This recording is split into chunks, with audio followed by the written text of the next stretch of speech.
Drama serial दुलाब जी ख़ास update तव्हां सां अॼु दोस्तो शेयर कंदासीं। तव्हांखे ॿुधाईंदा हलूं ड्रामा सीरियल दुलाब जी अचण वारी एपिसोड में छा थींदो छा न थींदो। छा मंसूर खान कूड़ो थींदो राज़न कक्कर वारनि जे साम्हूं, या वरी शाहनवाज़ खान मंसूर खान खे कूड़ो साबित करण में कामयाबु थींदो, या इन पुलिस यानी SHO खे मंसूर खान पंहिंजे शहदान जे हथां पादर हणाए भकाईंदो शाहनवाज़ खान जे मथां, या वरी राज़न ऐं कक्कर वारा शाहनवाज़ खान जो साथ छॾे मंसूर खान जो साथ ॾींदा।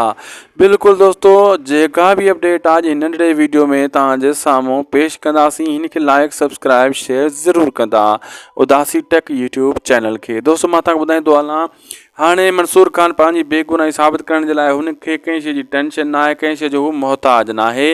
हू हाणे हिकिड़ी ॻाल्हि में कामयाबु थी वेंदो, जंहिंमें शाहनवाज़ खान जॾहिं वेंदो राज़न कक्कर वारा गॾिजी करे, राज़न कक्कर वारा ईअं सम्झंदा छा मंसूर खान असांखे हाणे नंग न ॾींदो, इन जे करे हू जेको आहे हुनखे वठी वेंदा। लेकिन मंसूर खान हिकिड़ो ई पॉइंट हणंदो, तव्हां मीर जाफ़र खे भली तव्हां न वठी अचो आहे न, त बि मां हीअ इज़त तव्हांजे हवाले कयां। तव्हांखे मां चयो तव्हां अचो वठी वञिजो, तव्हां न आयो ऐं जेको पुलिस कार्रवाई कई आहे उहा मुंहिंजे चवण ते नाहे कई।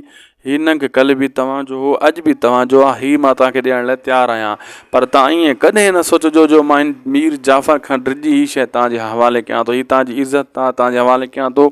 लेकिन हिन जी मारण जी गारंटी मूंखे ॾींदव, यानी तव्हां हिनखे मारींदव न, इहा लिखत में मूंखे ॾींदव, या भले साईं ते हथु रखंदव, पोइ हीअ शइ तव्हांजे हवाले कई वेंदी। हू राज़ी थी वेंदा। जॾहिं मंसूर खान हुननि जी इज़त हुनजे हवाले कंदो, पोइ हुननि खे वरी थोरो थोरो शाहनवाज़ खान ते शक शुरू थी वेंदो।